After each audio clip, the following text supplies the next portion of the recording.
You're listening to 17 Carat K-Pop, the podcast that's a little bit of everything with a K-pop twist.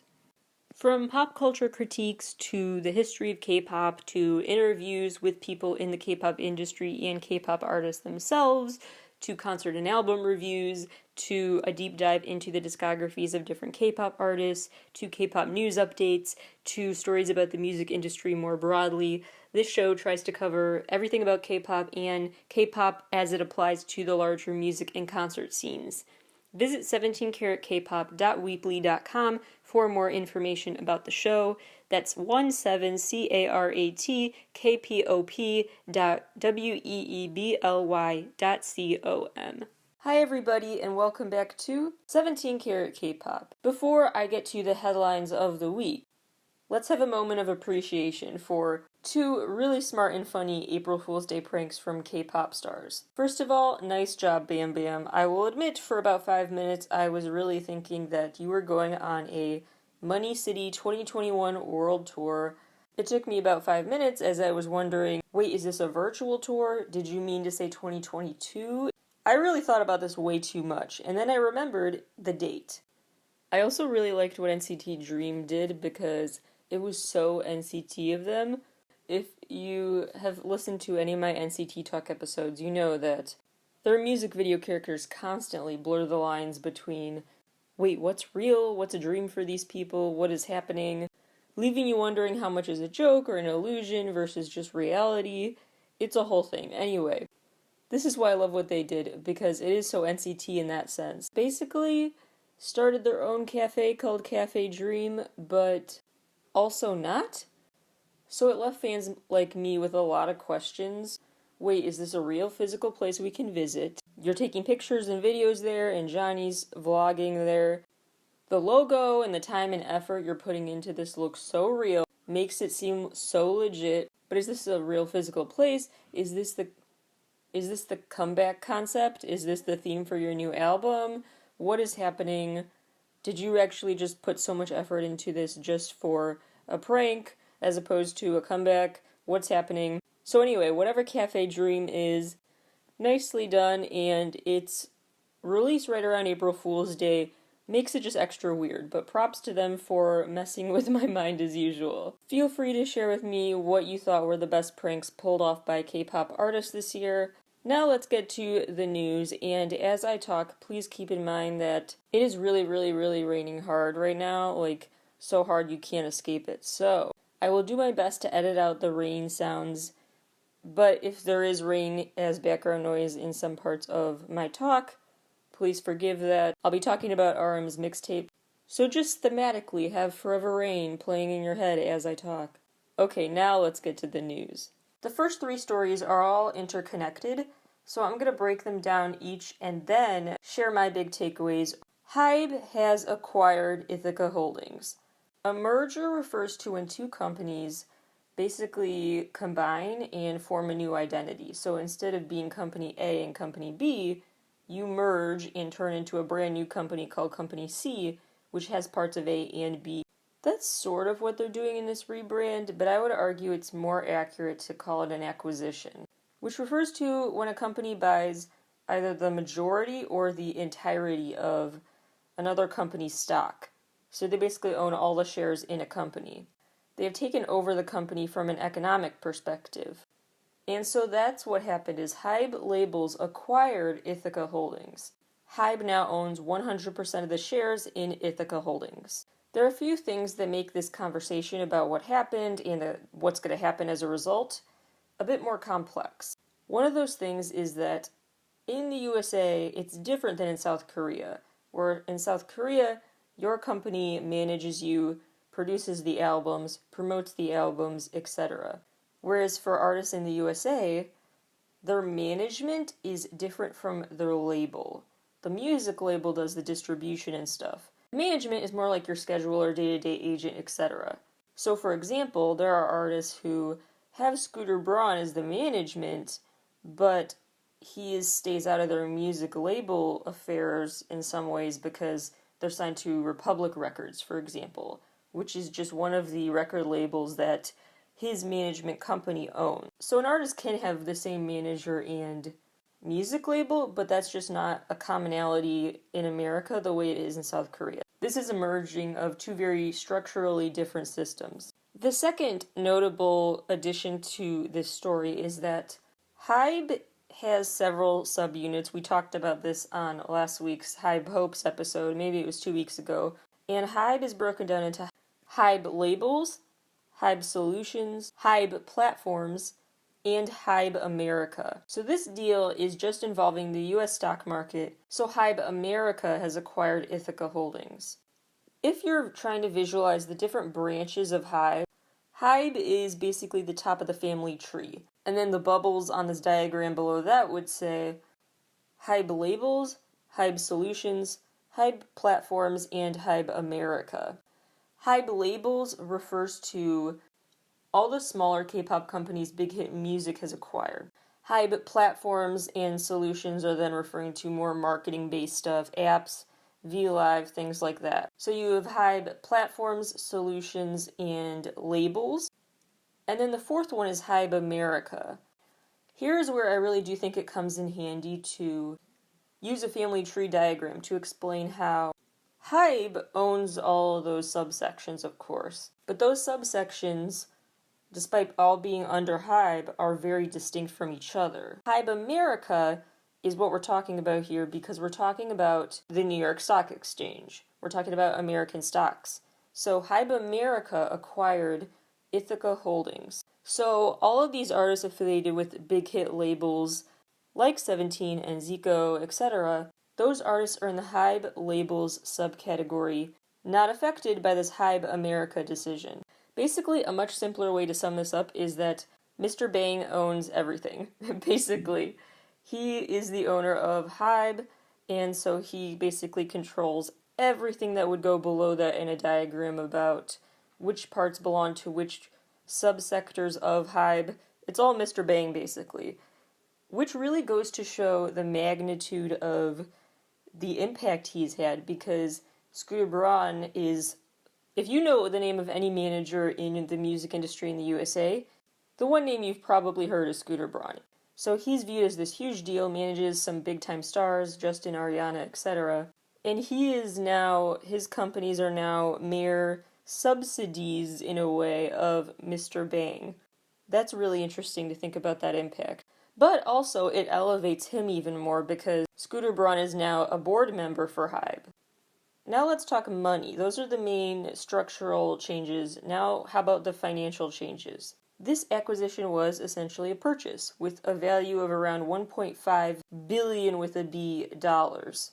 This purchase led to the development of new shares, 863,209 new shares to be exact, and valued at $186 a share means that this total value of this transaction was about $160.5 million. $50 million of this total is going to the artists affected. The most shares went to Justin Bieber and Ariana Grande under this deal. They both got 53,557 shares, $9,996,602. So that's over 53,000 shares. BTS members individually got over 68,000 shares each, approximately 68,385 shares. So now each member of BTS has individually earned $1,219,610. Financially, as well as promotion-wise, this is such a big moment for the music industry. Mr. Bang said about this decision in a statement, quote, "The inevitable joining of HYBE and Ithaca Holdings marks the start of a new adventure no one could have possibly imagined." Side note, it's a little funny there accidentally that he describes it as inevitable and impossible to have imagined this could happen. The two companies will work closely together, leveraging our proven track records of success, know-how, and expertise to create synergy, transcend borders, and break down cultural barriers. Please look forward to the endless possibilities of HYBE and Ithaca Holdings in the new paradigm. Scooter Braun's statement says, quote, "This will be the first time HYBE's groundbreaking system and curation will be integrated in the U.S. market at the onset of an artist's career." That interesting choice of phrase to describe how now we're going to, in a globalized, unprecedented way, promote artists from their early days of their career, from the get-go. That got me thinking, I wonder if they're hinting at some big plans in the works for a super worldwide promo strategy for the group Big Hit Music plans to launch in 2022. Yeah, I know I just said that's separate from Ithaca, but part of the partnership and the reason for it is more than just the stocks. It is to eventually streamline promo for a bunch of big hit music activity, and Republic Records and other records owned by Scooter Braun. Just that cross-promotion is a big long-term objective of this purchase. So just stay tuned. I bet big things are coming in 2022. He continued saying, it will help us to continue further the careers of the artists we already work with too. Global opportunities for artists become exponential with this partnership. This is an opportunity for us to make history and further innovate the music industry and revolutionize the game itself. Its implications for the business will be monumental for a long time to come. The second big story I wanted to talk about today is that SM Entertainment is also restructuring right now, which is very interesting timing. SM Entertainment has always owned SM Studios, but now they've restructured so that it's a bit more streamlined under SM Studios. So if you were looking at a diagram of SM Entertainment's ownership, SM Studios is its main subcategory, and then SM Studios now just has every other subcategory. SM Culture and Contents, Mystic Story, Dear You, Key East, and SM Life Design Group. In a statement, SM Entertainment said, quote, "The companies affiliated with SM Studios will have more collective bargaining power and gain market competitiveness. Through this reorganization, we intend to focus more on the music business," unquote. Really interesting way to frame it. We will get back to that in a second. Then the third story is just that RBW Entertainment, home to One Us, Purple Kiss, they just acquired a company too. WM Entertainment is now officially kind of owned, at least in a stock market sense, by RBW Entertainment. This company that is now owned by RBW is home to acts like B1A4, Oh My Girl. So this is a really interesting combination now. So WM Entertainment will still operate pretty independently. This is just a change economically again, in the stock market sense, and in a technical ownership sense. But just in terms of day-to-day management, not much changes. WM Entertainment is still a separate entity. A statement from RBW Entertainment CEO repeated some of the main things mentioned in those other statements about focusing on global expansion and this desire to really step up their game in a competitive global music marketplace. I honestly do think this was just a matter of time. That's just where the music industry was headed, increased globalization of it, and just more cross-promotions, more realization of our interconnected world, especially thanks to technology now, and how we can utilize that, how the entertainment industry can utilize that in new ways. Networking is easier than ever, all of that. So I do think this was just bound to happen and will probably happen more and more. But I do think this plan to acquire Ithaca have been on an accelerated timeline, honestly, because of the pandemic. Because in the USA, this past year, a lot of artists have put big albums on hold, big musical eras they've been planning, because they don't want to release the album until the tour, the live visuals come with it, safe music video filming. And of course, some of them have still been releasing music, not a ton of artists compared to what it would be without a pandemic, of course.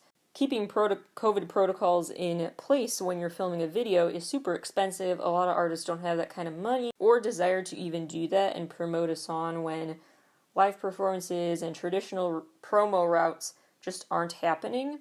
So they're putting a lot of those projects on hold, and that's not just speculation. Can't really name names, but I've talked to a lot of songwriters who know some big names who are not hiding, but kind of stowing away their projects until it's safe to really have a full promo round for those eras. So a lot of Western artists have been spending this year releasing one-off singles or EPs or just reviving old songs. So during that time, South Korea has actually, it feels like they haven't really changed the pace of new releases this year. We've talked at length before on the show about how South Korea has been hit by the pandemic in terms of a lot of younger underdog companies struggling financially because they get a lot of their revenue from live shows and fan events. So they're hurting financially, and so some artists are really just not doing well and not promoting like they would without a pandemic. But on the whole, South Korea's music and new release schedule feels like it never slowed down. We've still been getting so much new music from them this year, partly because thanks to technology, they still have the ability to promote it, so they have the desire to still release it. So they have the Beyond Live shows, for example, and other ways to promote their work. So that next level technology that South Korea utilizes in their music industry, combined with the pressure to just, no matter what the circumstances, find a way to keep the artist promoting and releasing stuff because they're on just 7-year contracts that fly by really fast, and missing a whole year of work in a 7-year contract is a huge deal. Aside from that pressure, there's also just an easy way to do that because a lot of K-pop artists record and prepare comebacks months in advance.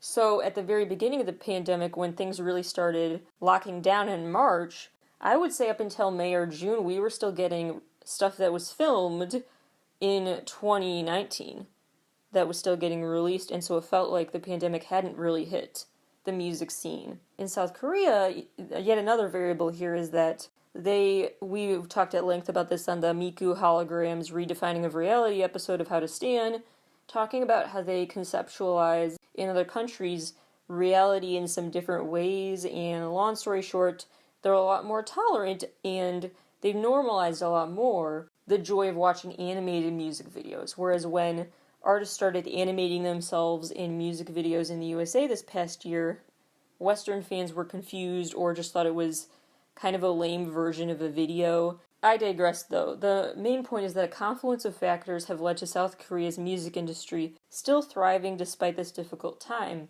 And so this vacuum has been filled, that void has been filled by all the new South Korean music. So I think that really made it hit home for some Western management.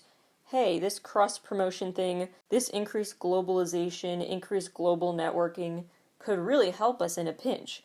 And so it was just marketing-wise really important to kick up the pace of this and make this happen. So this truly is a huge moment, I think, and I think it will just continue to get more and more normal to hear about these acquisitions that are between countries and just other signs that these companies are working together to do something transformative and adapt to and prepare for the next event that leads to plans getting disrupted and to find a way to come back from that, teach each other the tips and tricks to come back from that, to invest in each other's ideas more.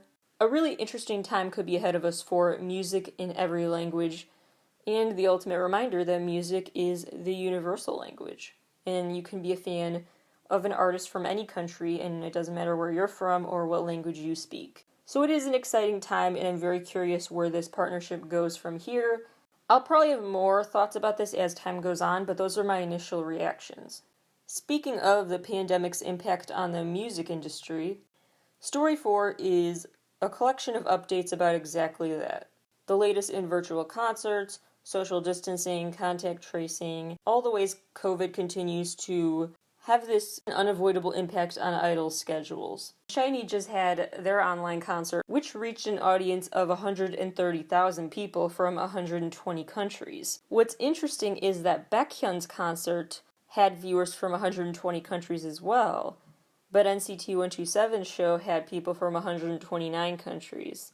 I also found interesting how some shows that were a while ago, like Super M's show, got 75,000 viewers, NCT 127's then got 104,000, then Baekhyun's show had 110,000, and now SHINee's had 130,000. So it's interesting because I wonder how much of that is artist specific, who wants to tune in, and how much of it is just timing. As time goes on, more and more people are wanting to check out Beyond Live and hear what the fuss is all about.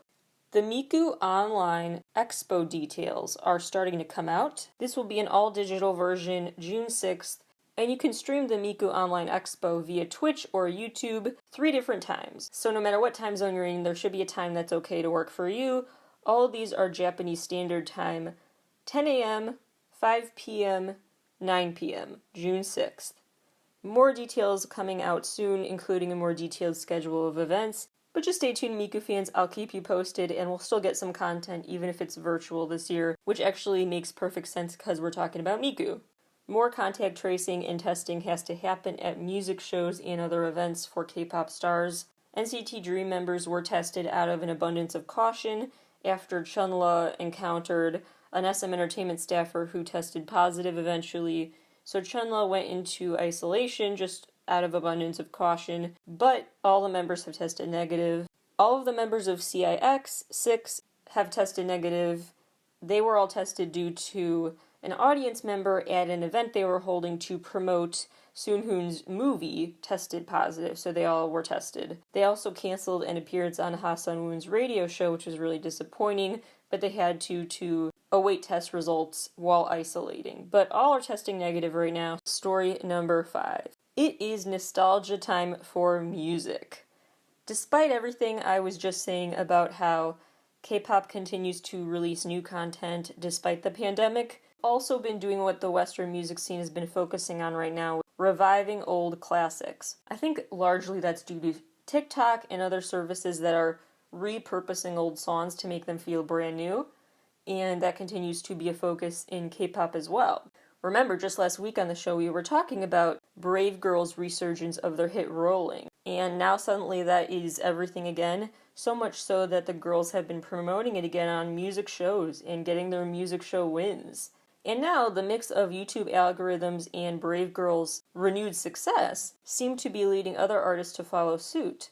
As of recording time, this is not confirmed, but it is speculated and reported on that LaBoom is planning to start promoting again Atlantis, a song from 2016 from them that is suddenly experiencing this resurgence in popularity. And so they might go back on music shows as a 5-person group now and promote this song like it's brand new again. It's interesting because while LaBoom is probably about to start promoting Journey to Atlantis again, SHINee is about to start promoting their Atlantis album repackage. Interesting time for the city of Atlantis. I think more K-pop stars should do a mermaid type of theme, an undersea world theme for their comeback. What do you guys think? What songs were overlooked, but it's not too late to stop sleeping on them? Part of me wants to say this resurfaced new treatment and appreciation for different artists' older songs. When it comes to K-pop, you know how fast the industry is. I'm saying like 2016 or earlier. Part of me says that recognition for older K-pop songs should go to artists like BAP, who did get international success, but I still feel like they were always underrated and deserved more attention. And then part of me, though, wants to have these opportunities go to groups that were only around for one big hit, or maybe no hits at all, really. Maybe they had one song that I thought was super catchy and deserved to go viral, but never did, and then the group quickly disbanded, as many rookie K-pop groups do. They die out if their debut single doesn't really take off. So part of me wants a group like BAP to get their time to shine, but then part of me wants this opportunity to become more normalized for groups that didn't make it and deserve a second chance. Kind of like in a show like American Idol, where they occasionally let a judge save someone, or someone is saved and brought back by popular demand. We should do that for stars that deserve better. Like, Lusty had a great song called Thirsty, but it didn't really take off. Marmelo was great, they had a few great hits. I'll think of more and share my appreciation and desire to see those songs do better next week, but just something to think about.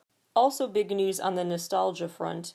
Seulgi from Red Velvet is set to MC a new music program called The Wise Music Encyclopedia. That's the actual translation of the title. It's an archival music project for SBS, which is meant to be kind of in the style of that project Legendary Stages Archive K. This will be airing on Uriago's YouTube channel every Friday, and it will be co-hosted by Kim Zaka. Here are your rapid-fire miscellaneous headlines. Big congrats to J-Hope's sister Jeonji-woo, who is getting married next month. We're not over Hoshi's mixtape yet, but too bad because we already have to get psyched again for the 8's new single, which is out the 13th. It's called Side by Side. And Going 17 is finally back next week. I'm so glad for that. Baekhyun is officially enlisting in the military as a public service worker May 6th. He got permission to enlist as a public service worker due to his hypothyroidism. Wow from Ace is taking a hiatus from the spotlight and promotions so he can focus on his mental health. Lisa from Blackpink was just awarded the Inspirational Role Model for Youth Award from the Thailand Master Youth Club. NCT 127 are the new clothing models for a Slow Acid and Teddy Island collection. TXT is set to make their Ellen Show debut April 16th, and I do have a feeling that more and more K-pop stars will start promoting on Ellen because we just had 17 and now TXT, and I just think that's going to become more common because K-pop is a big ratings boost, and the Ellen Show this season has been tanking in ratings. I can totally picture them going the K-pop route more and more for that. So I guess we love to see it because of the exposure for K-pop. Big updates for Taeyeon and his SoundCloud. In just 22 days, he reached 200,000 followers, becoming the 5th most followed Korean SoundCloud account, right behind BTS, Chanyeol, JB from GOT7, and 17. So in 22 days, he reached 200,000 followers. Now, as of recording time, he has 201.3 followers, 201.3 thousand. And he just released another SoundCloud track made with Royal Dive again, so even if we hadn't been hearing it live on Super M's tour, we would have known to expect a bop. And GTA delivers. It debuted at number 1 on Genius Korea's K-Hip-Hop chart. Version 2 did rather, and Version 1. Version 2 reached number 1, Version 1 reached number 2. Very NCT is this reel of him to do that. The iHeartRadio Award nominees are here. Blinks and ARMY and Citizens are all pitted against each other again for the best fandom. BTS is also nominated for Best Duo/Group. That one is not actually fan voted, which is interesting. All the other categories they're nominated in, they have a very high chance of winning because it's all fan voted. Whereas the Best Duo/Group category, not fan voted. But I still think they'll probably win that one too. BTS is also nominated for Best Choreography for Dynamite, and Dynamite is nominated for Best Music Video, alongside Blackpink's How You Like That. RM's mixtape Mono is officially the most charted album ever in history. It is now top at iTunes in 121 countries, and is now considered to have made history with its charting. It surpassed Ed Sheeran's Divide album to officially achieve this. Plus, the song off of it, Soul, just surpassed 70 million streams. BTS's Film Out topped iTunes in 97 countries, and their album Map of the Soul Persona is the first and only Korean album to reach 100 million Spotify streams. Rosé's song On the Ground has surpassed 50 million streams, and is currently the most listened to K-pop song of 2021 so far. Rosé also just surpassed 10 million TikTok followers. Baekhyun has broken his own personal record, so he is still by far, and now by an even farther margin, the Korean solo artist with the largest amount of album copies sold in the week of a release. So within a week of Bambi, his album being released, he sold over 868,000 copies. His last album, Delight, in that same amount of time, sold 704,000. From 704,000 to 868,000, breaking his personal best.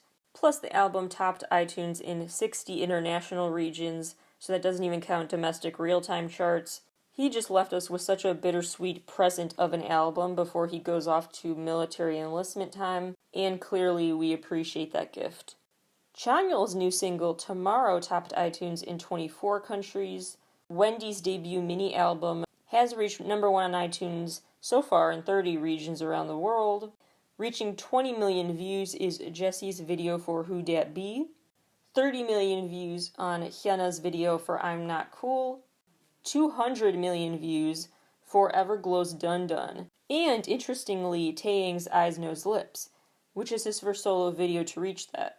I think that's just a great reminder to go for your dreams and never give up on them, because you might be an Everglow and it's just a year or two into your career and your videos surpass 200 million views, or you could be a Taeyang and it takes way longer. So either way, you're a winner. Everglow and Taeyang, we both stand, despite the different timelines of reaching that milestone. BTS's video for Spring Day just surpassed 400 million views, and last but not least, BTS's video for Fake Love has surpassed 900 million views. That is all for today. Before I go, there's a really great eye-opening conversation that I encourage you all to listen to. It's with Annie Tan. She's the cousin of Vincent Chin, who was beaten by racists and died because of his injuries. So starts out a bit graphic retelling that story, but then later on is just an interview that I want everyone to hear. It's with Annie Chan. It's from Michael Moore's podcast. If you go to Michael Moore's podcast called Rumble, it is episode 175. It's called My Afternoon with the Killer of Vincent Chin and hashtag Stop Asian Hate with Annie Tan. Please at least take the time to look in the description of that podcast where he links to a bunch of different resources that Annie recommended during their conversation to donate and otherwise provide support to the Asian community. So please check out those resources and the conversation. It's really important, and just wanted to remind you all that that's an issue, that's a crisis still happening. Thank you all for listening. Next week on the show, I have something special prepared for EXO's 9-year anniversary, the BT Study Guides episodes, and more headlines and interviews. I have a lot coming. So thank you all for listening, and I will talk to you all again very soon.